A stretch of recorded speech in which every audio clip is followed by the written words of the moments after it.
Allow them to show themselves. This way.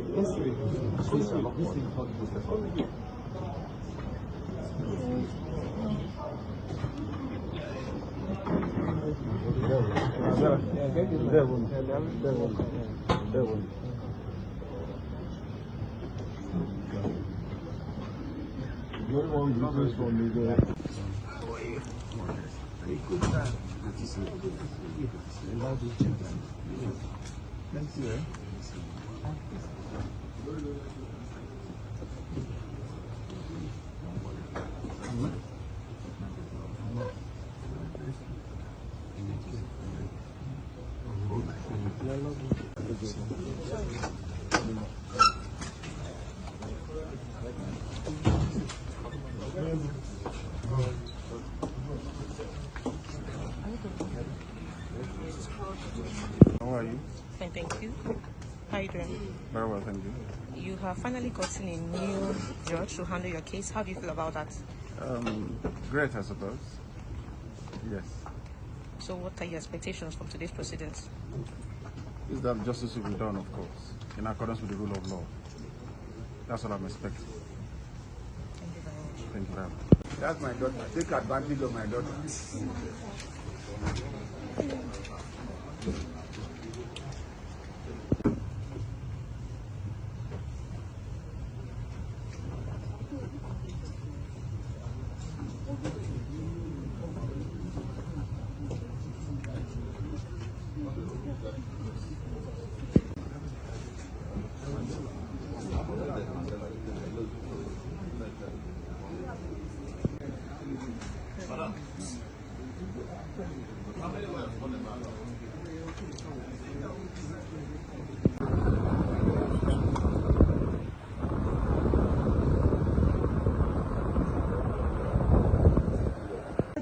How far?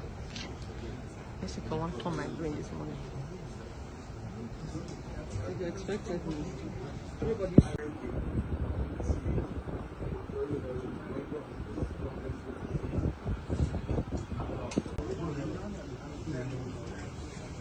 Hello.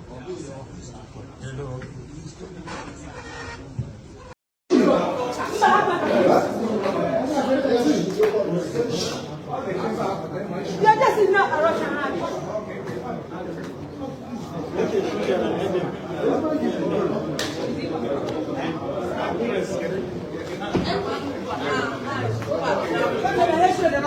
How did they share the other side? Can you imagine?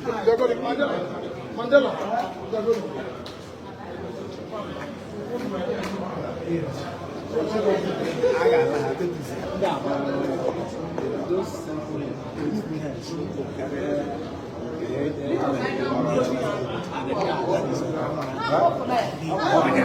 He was supposed to go through here.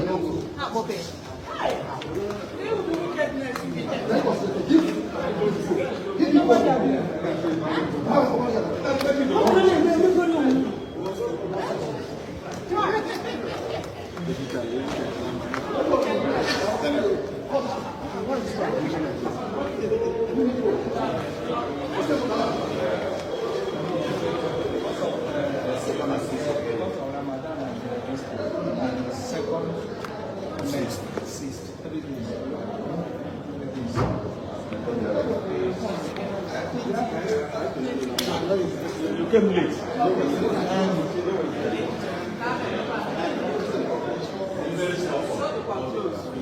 I saw him one-on-one.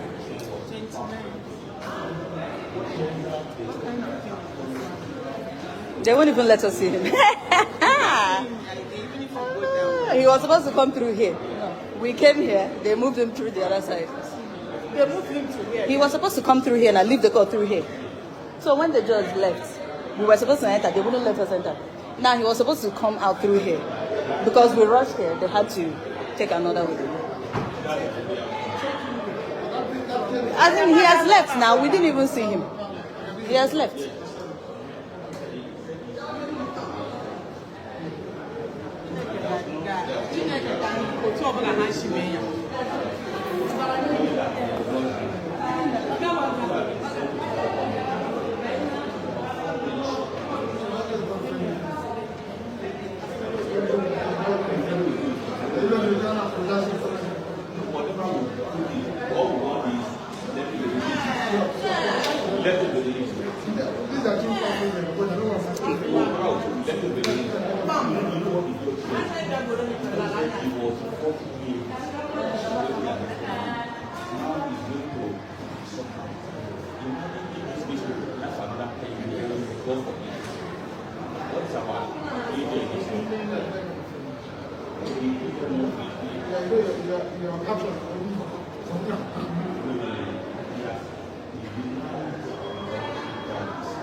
Somebody or something here. How many years does he have with them?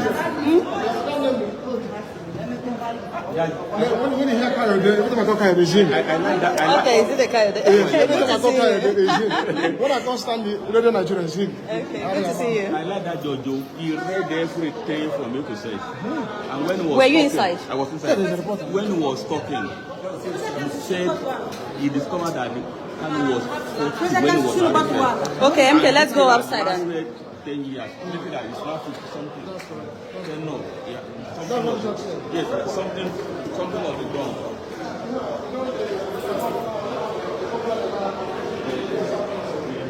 MK.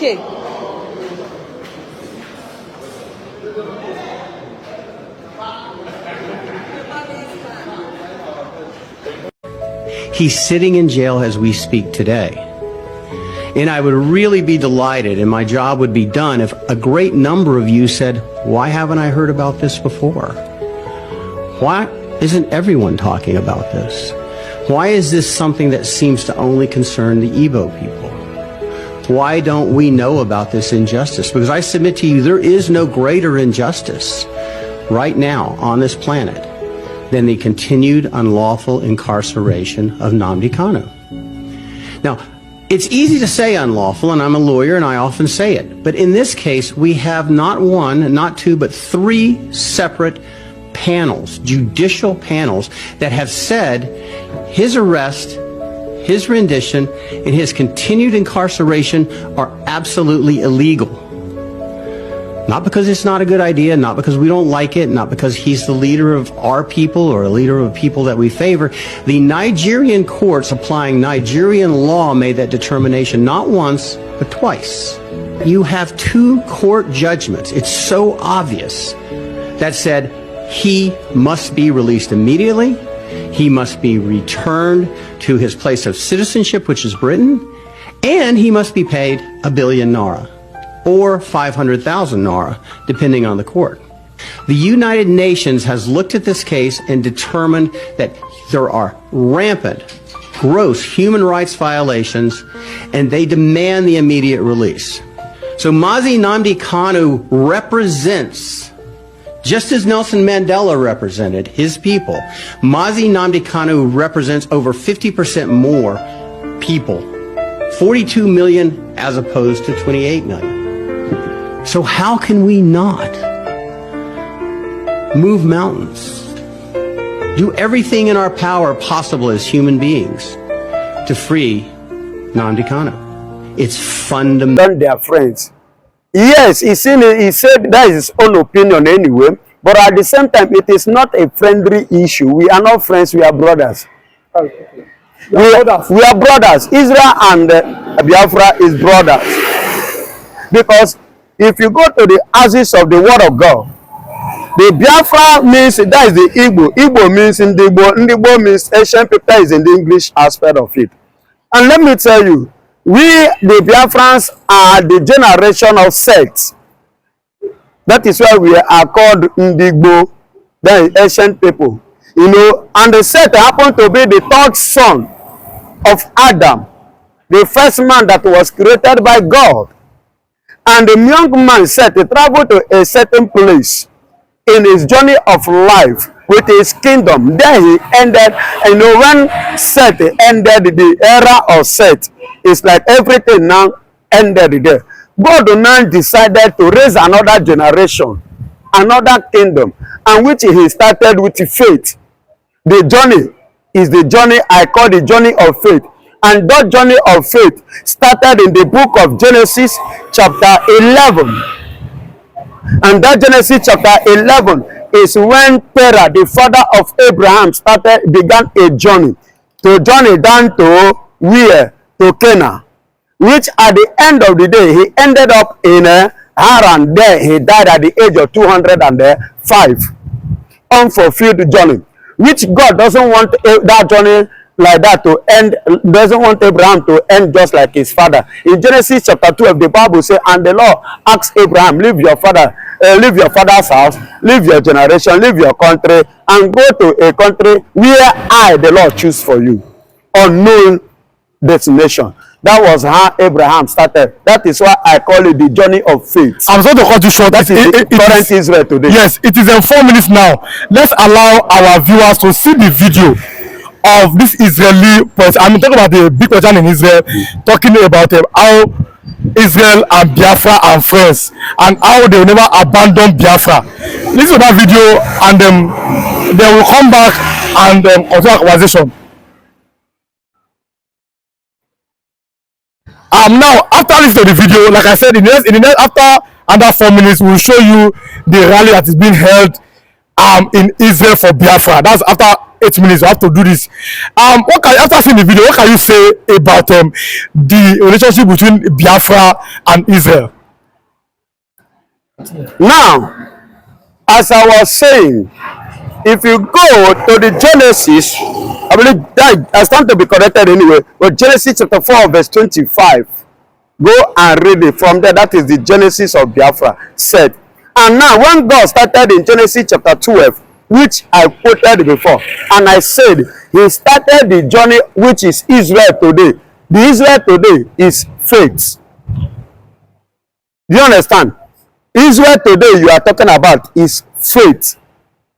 Because it was the journey that God started with Abraham. And on that note, it was there as a result of this faith movement of Abraham that God now had a covenant with Abraham and said, thy seed shall occupy the land of Canaan. Thy seed shall I hand over the land of Canaan. And as he proceed again, the same God now told him in Genesis chapter 15 that thy seed will go on exile, and after that I will bring them out, then establish them and fulfill them. That is the Israel you are hearing today. That is why I say they are brothers. Now the question is that Nnamdi, the next 2 minutes we must show our viewers the rally, Biafra rally that happened. But what is the connection between the Israelites and the Igbo? Seem to like Israel. I don't know why. Israel seem to like them. What is the connection between both of them? That is what I'm explaining to you from the axis of the word of God, the word of the Creator. You understand? Who made the heaven and the earth? So when now Abraham's seed now travel to Egypt, then that Israel that God said is going to raise the generation of Abraham, the seed of Abraham, now went to exile after God made that covenant in Genesis 15. So when they now go to exile, Egypt, in the book of Genesis, chapter 44 to 45. You understand me? So that was when they traveled to Egypt. After Joseph, in Genesis chapter 41, ascend the throne of prime minister through the interpretation of the King Pharaoh dream. You understand me? So on this note, so when they finally departed from Egypt in the book of Exodus chapter 14, so they departed from Egypt, they went to mountain. From there, they move on to the land which they occupy today and the one that we still occupy tomorrow. Because they have, the current Israel now have not finished occupying the land given to them by the Creator, God Almighty, because they are still going to occupy more, including Gaza and more beyond Gaza. Now, if you watch it, biblically, you see why I say we are brothers. Biblically, you see why we love each other. Biblically, you see why the Biafrans are flowing with Israel and Israel is flowing with Biafra. Spiritually, we are connectedly brothers. You get it now? With the one blood. Now let me allow our viewers to see again the rally that's being held was it yesterday in Israel about the issue of Nnamdi Kanu and Biafra. Let me allow our viewers to see it. Then we'll proceed again. We love our viewers, so we must show them whatever we do here. Now, after seeing the rally, the Igbos always say, is it that Chukwu Okike Abiyama? Chukwu Okike Abiyama, that is the creator of heaven and earth. But we always see, for example, Israel and Arabs, they are always at loggerheads. As someone said, that's like the Igbos and the Fulanis, and the Israel and the Arabs. Why can't the Igbos and the Fulanis come together as one? And what's the connection between Israel and Arab and Fulanis and Igbos? What do you have to say about that? The disconnection there is in the word of God. And how did it come to be? Because they all came from one seed. You understand? Israel and the Arab, Ishmael and Isaac, they were all the offspring of who? Abraham. The father of what? Faith. Now, when Ishmael is a son of a maid, the mother of Israel, the promised child, because Isaac was a promised child. Not Ishmael. Not Ishmael. You see why when Agar gave birth, who happened to be the maid of Sarah? You understand? Because Sarah stayed long in childbearing. She couldn't bear child early of her age. So she now made that suggestion to her husband Abraham. If you can go in with our maid, if the Lord can bless you from that. Because there is this argument, a kind of, Abraham trying to tell God, Eliza will take over my properties when I'm gone because I don't have a child. And the Lord said to him, I will give you a child. You get it now? And when God now make that promise was the name, the man, the young man you called Isaac. That is that promise. So, but Hagar that gave birth to Ishmael was not that promise, was not that covenant child of God in the house of father of faith called Abraham. You see, so it at the end of the day, to cut this story short because it is a long story, God blessed her and later blessed Sarah too. The promise came to pass, which is Isaac. And later, the insult of Hagar to her master, being Sarah. As a result of that, Sarah, who gave her the room to have access to the home, now decided no more. That her own child will not have anything to do with what? With Ishmael.